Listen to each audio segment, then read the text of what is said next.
I think we have better rapport with our businesses. And if I had a report card, I would put that, a big check mark on that.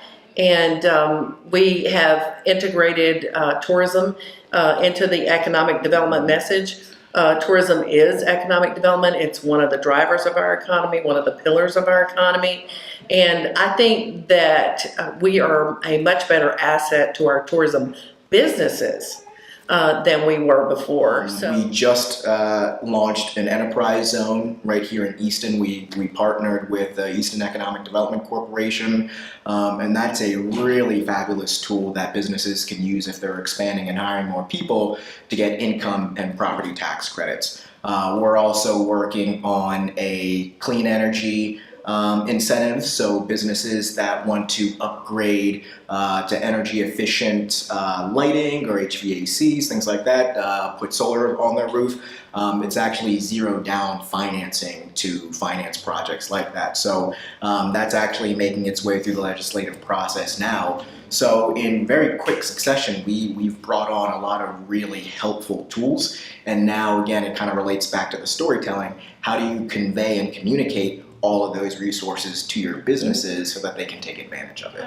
When we delve into our strategic plan listening session feedback, we identify that we are a financial hub. I mean, we have so many banks, realtors, insurance agents, financial planners, lawyers. I mean, we're like a hub on the shore of all of these services for residents of Talbot County. And we do have lots of capital. I mean, and we have private firms and foundations that are there to support our businesses. absolutely. We're in the process of writing our strategic plan now, finishing it up. We've been on this listening tour throughout the county. We had 5 different listening sessions, and we've engaged the public and our businesses and said, you know, what do you love about doing business in Talbot County? What are the challenges you face, and how can we help you? And now we're taking all that information, synthesizing it, and laying out the roadmap, I think, for us for the next 3 to 5 years.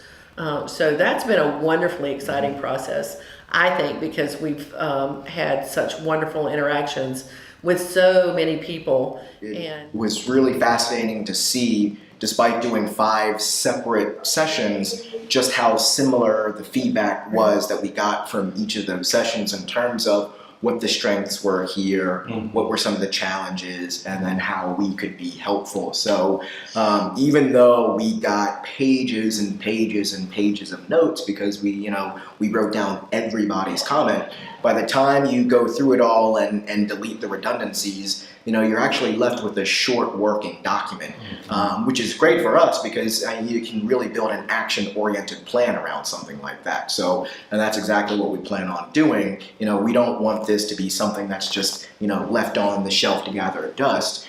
We want to be able to show the community and to show our businesses, here are the things that you expressed concern about, and here's what we're doing, and just march right down that line and start knocking them off with some check marks. So it's going to be a very tight, action-oriented plan that we are going to keep on presenting to the public and make sure that it stays relevant.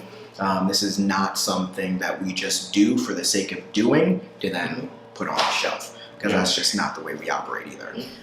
Because when you look at economic development, if you can help your businesses you already have grow and expand a little bit, and you help all of them, then that's the equivalent of one big company coming in. And so it's really, really important to retain those businesses that we already have, and to help them grow and prosper when they're ready to do that. So that is, I think, been one of the most exciting parts of this whole year, is finding out who the businesses are and the plans that they have for the future. And we have a lot of wonderful things going on here in Talbot County.